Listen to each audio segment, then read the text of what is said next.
Hey guys, and what's going on? It's Scion Life here, back with another video. In today's video, we're going to be talking about the top 3 do's and don'ts of car modding. And before we get started, I wanted to point out some exceptions in the video. A really common example would be big wings.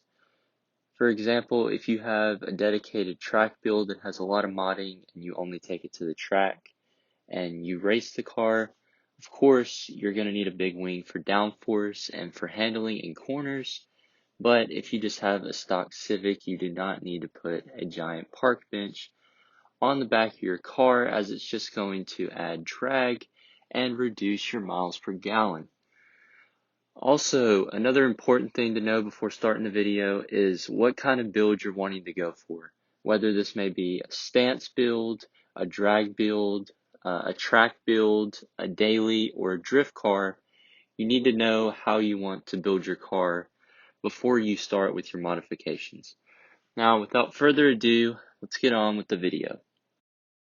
Alright, so the first do of this video is going to be intakes and aftermarket exhaust. So starting off with intakes, it's an important mod in the car in that it helps the car breathe, especially cold air intakes, because the stock intake on your car is usually going to be an air box, and it's going to be pretty restrictive, and it's not going to allow a lot of air to get into the engine. And so an aftermarket intake or a cold air intake is going to bring in more air into the intake and through a bigger tube and deliver it to the engine. Now, this will create minuscule power numbers, to be fair, but it's going to significantly cool off your engine, and it's going to make your car run a lot cleaner. So moving on to the aftermarket exhaust part, there are 3 different kinds of exhaust modifications you can do. The first one is going to be an axle back, which means you're only changing the exhaust from the axle backwards, which usually means you're going to take off the muffler, maybe a little bit in front, and the pipes, and you're going to replace it. This is mostly just a sound mod, as it's not going to add that much power, but it will let your engine be heard better. So the next exhaust mod is going to be a catback exhaust. This is going to come from the catalytic converters all the way until the end pipes. So this is going to be your resonator and your muffler. So a catback exhaust is going to greatly improve power numbers on your car. You can usually make around 5 to 10 horsepower more, and it's also going to allow your car to breathe a lot better while adding that beautiful sound that you want your engine to make. Now, another part of the exhaust that you can also change out is going to be your headers. And so whenever you get aftermarket headers, that is going to come straight from your engine, and your headers are going to deliver that into the catalytic converter or into your aftermarket exhaust system. Headers are going to provide the greatest amount of power increase, and it's also going to create the biggest airflow from your engine until it comes out the exhaust tips. So this leads us into the first don't on our list, which is going to be cheap drop-in filters and muffler deletes. So starting off with the drop-in filter, if you just go to AutoZone and you pick up a cheap drop-in filter and drop it into your mom car or your daily sedan because you just don't want to clean the existing filter, it'll be fine. You know, you're just changing out the filter itself. But if you're looking for those power numbers and you're looking for increased air intake, you're going to want to go with the cold air intake, because the drop-in filter itself, even if it says it's a performance one, it's not really going to add any more air intake, as it's still the stock air box, and it's really not going to add much in the sense of power.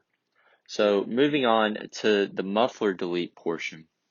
The reason you want to go with at least an axle back over a muffler delete is because whenever the engine releases exhaust gases, they go and they reverberate inside of the muffler itself, and they travel back up the exhaust and back into the engine. And the car is tuned for a certain amount of reverberation of exhaust gases. And so by just cutting off the muffler and welding on a pipe just because you want sound, it's not only going to damage your engine in the long run, but you'll also most likely lose power, and it'll also hurt your miles per gallon.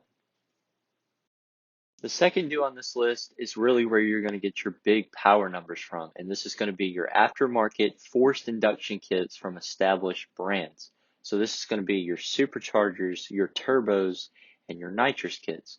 So the way a supercharger works, it's going to be belt driven.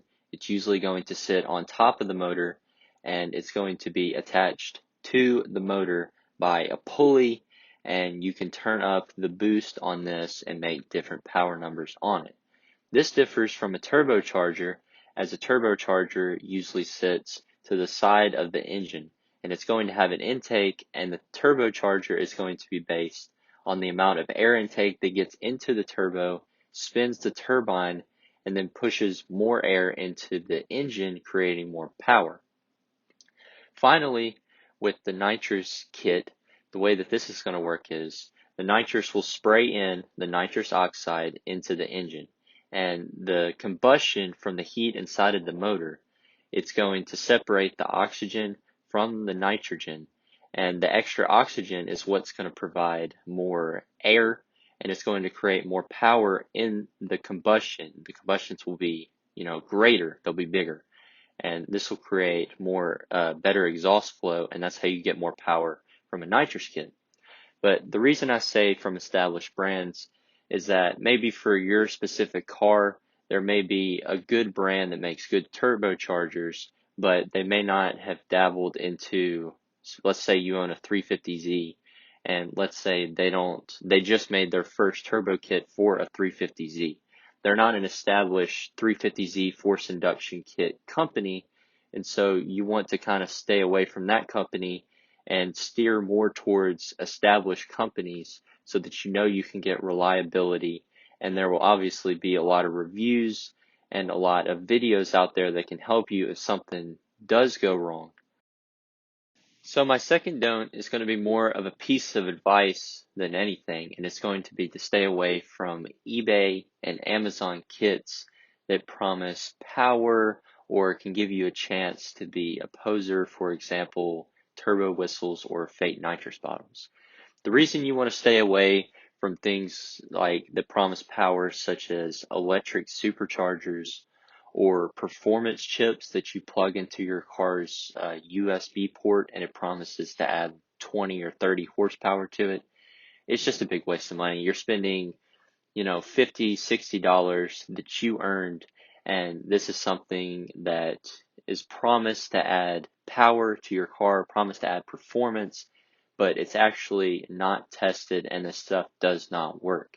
It's just a waste of money. It's a scam trying to get you to buy it. And it's especially targeted towards teenagers because, they're usually on a limited budget, but they do want to get into the car scene, and they may not really understand or really know how, and they just see, oh, supercharger or a performance chip, and they're like, oh, that's a tune or a forced induction kit. But no, stay away from that. And the second part would be the poser kind of parts, which is going to be turbo whistles, which is something that you can clip onto your exhaust tip. And whenever you press the gas, it blows air over it, and it sounds like a turbo is spoiling up. But you can only hear it from behind, and it sounds terrible. It really doesn't sound like a turbo. I mean, they're pretty cheap, and they're funny whenever you see somebody with one.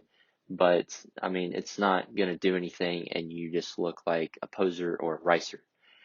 And so the same thing with the fake nitrous bottles, you have it in the car. If you go and pull up to a car meet, they're going to ask, what kind of shot you're running. And if you just have a fake nitrous bottle, you're probably going to have no idea what they're talking about. And it's just going to expose you and you're going to look bad. So try to stay away from, eBay, Amazon, whenever you're looking for stuff, especially force induction kits or performance tunes. You want to stick more, even if you do buy used, you want to look for an established brand in the business. So here's the third and final do on this list. It's going to be necessary aerodynamic equivalent to your horsepower setup. And what I mean by this is that usually, you have some engine work done already. You're at least, full bolt on. You take it to the track, or you race it, on back roads or something. And, you need that wing. You need those canards. You need that splitter so that you can get that downforce and your car can really handle in corners well and can stick and stay planted to the ground.